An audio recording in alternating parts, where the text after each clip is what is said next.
Hello, everyone, and welcome back to the Common Sense Crypto channel. As with you always, this is Rich doing another video today on XRP.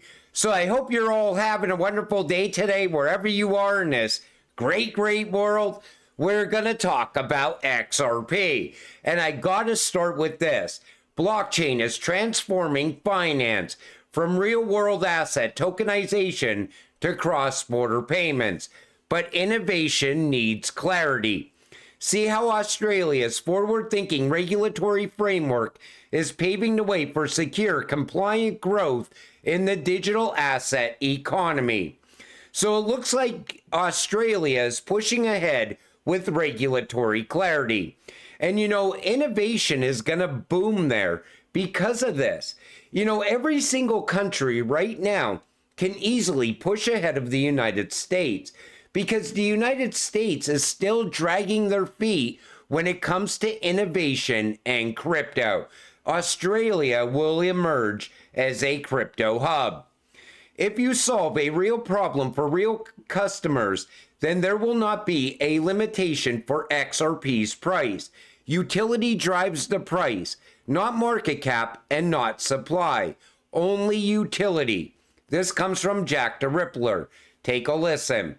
Crypto is helping transform finance businesses today in a few different ways. And I think one of the challenges for the industry has been to focus on solving real problems for real customers. And Ripple, obviously, from its earliest days, focused on the problem around cross-border payments. That's a point of a lot of friction as measured by speed and cost. And by focusing there, we've been able to have a big impact on that, relatively small piece. But I think over the next years, you're going to see many financial transactions where a middleman sits, a middle transaction, an intermediary. Those will get removed, and we'll use blockchain and other digital asset type technologies to remove that friction. And I think all of society will benefit from improving the efficiency of those systems. I think you'll see that. Certainly, you've seen it in securities settlement as an opportunity. The financial transactions around bonds, around derivatives. A lot of these things take a while to settle, and the friction associated actually holds back the industry. Insurance is an industry I think you're going to see touched. Trade finance is an industry that really Ripple, some of our customers have invited us to participate in. And you've seen experimentation around identity in real estate and title management. And these are all examples where I think it's so hard to predict where this will go, in the same way that 25 years ago, when I first got involved in the Internet of Information, I never could have predicted on my smartphone I'd press a button and I'd have a car picking me up minutes later. I think this will permeate lots of different parts of our society. I don't even think Brad knows how big this is actually going to be. But take notice, he mentioned derivatives again. You know why? Because derivatives were always part of the plan for Ripple. They want to capture 100% of that market. Retail investors undeterred by crypto turmoil.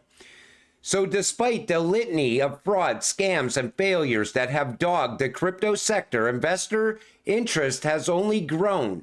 According to a new report from the International Organization of Securities Commissions, the umbrella group of global regulators issued a report that detailed the results of the latest survey of regulators. So they're saying more and more retail investors are entering this market, even though it's filled with all this corruption and it's so volatile that people could lose all of their money.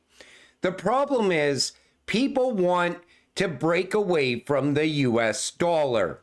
People also want to break away from the broken banking system.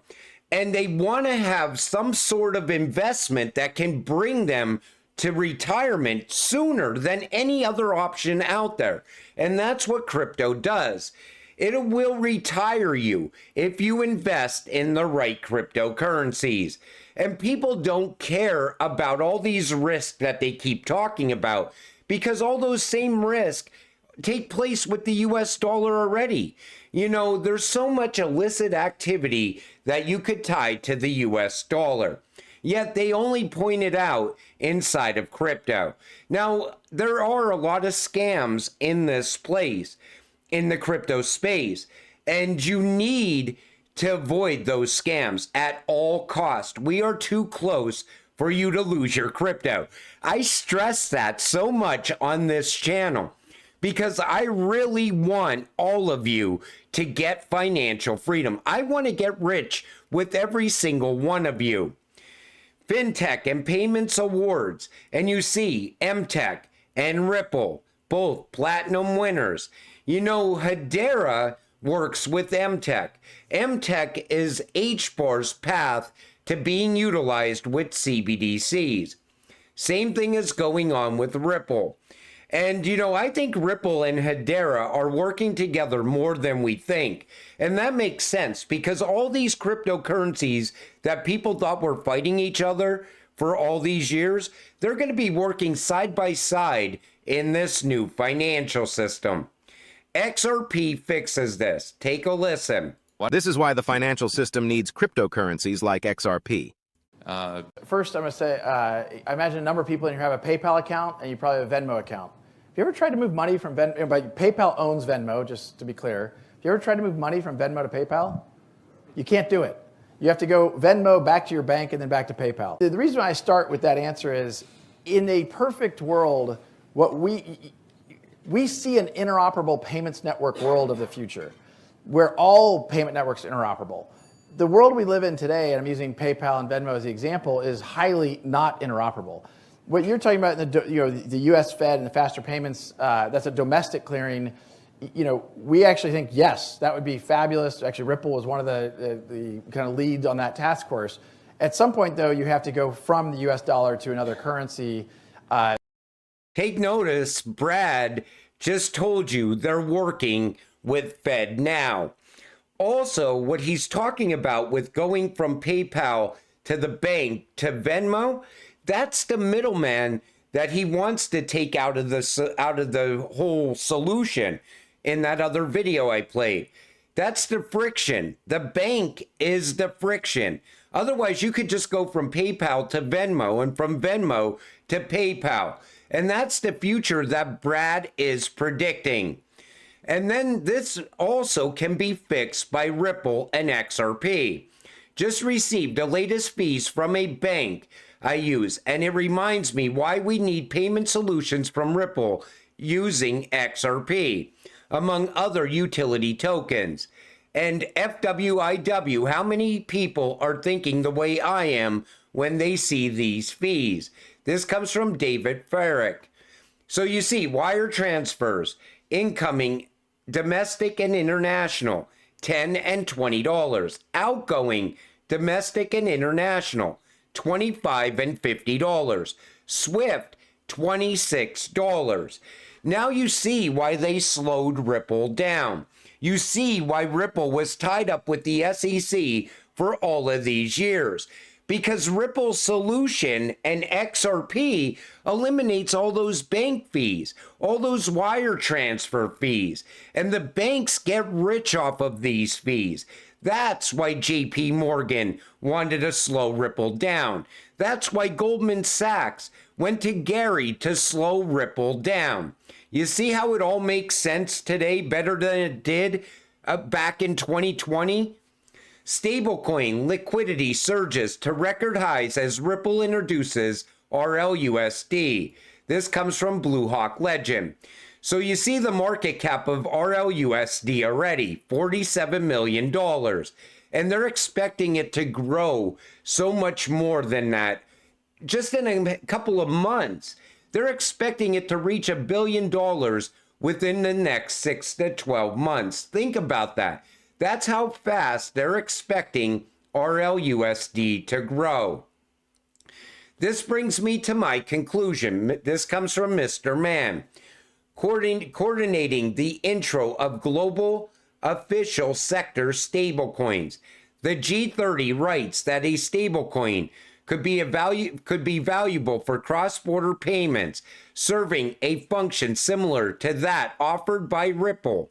an RTGS currency exchange and remittance network whose digital currency, XRP, leapfrogs slow and expensive correspondent banking. RLUSD is the start. Other RL coins will soon be added and you will get your reserve asset, XRP, or your bridge currency.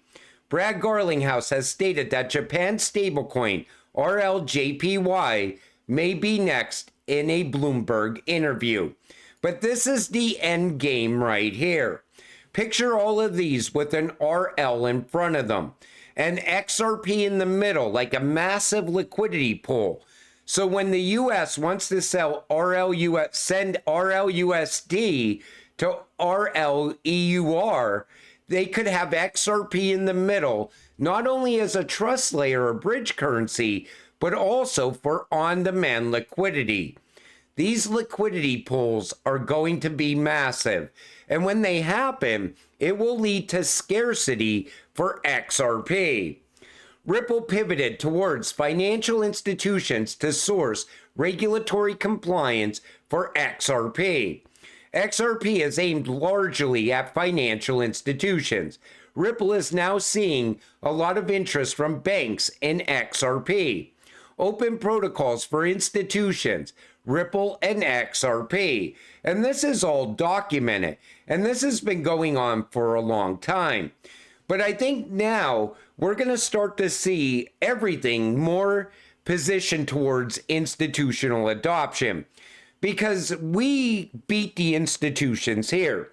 We're going to watch institutional adoption happen for XRP from the inside as XRP investors, early retail investors. Wait until everybody's trying to get into XRP after institutional adoption has already happened. They're going to be paying such high prices for XRP by then, most people will be buying pieces of an XRP. That time will eventually come. Healthcare turns to digital payments to cut billing complexities. We knew this was going to happen as well. Digital payments inside of healthcare. And you already see how healthcare is changing. AI is going to play a very big role inside of healthcare. But whoever's handling the automation and the automatic payments inside of healthcare, that is going to bring so much value to these networks over time. But that is the next step forward for healthcare as well. Web 3.0 bank on the XRP ledger, bridging finance and DeFi for a new era. The first Web3 bank is expected to be built on the XRP ledger through a collaboration with Monerex. Now, one thing I want to point out here is this. They're going to be KYCing so that you know it's going to be regulatory compliant.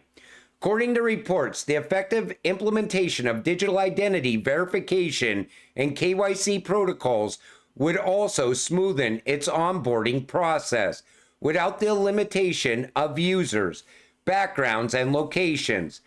Just as with any other digital asset platform, the bank would provide support for crypto, stablecoins, and traditional currencies as well. That means you could onboard with fiat and buy crypto. You could also store your fiat there at some point also. So maybe they offer a higher, yield on what you're holding inside of Monerex, the new Web3 bank. Maybe you get a 5% return instead of less than 1% from the traditional banks. But this is the future.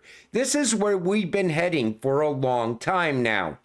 Savings are now contracting. This is getting bad for U.S. consumers. And you see it right here. The charts tell the whole story. From the 1940s to the 1970s, U.S. consumers used to save around 10% of their annual income. This number started steadily declining since 1980 and has recently entered contraction territory, below 0%. Most people's savings are getting wiped out through inflation.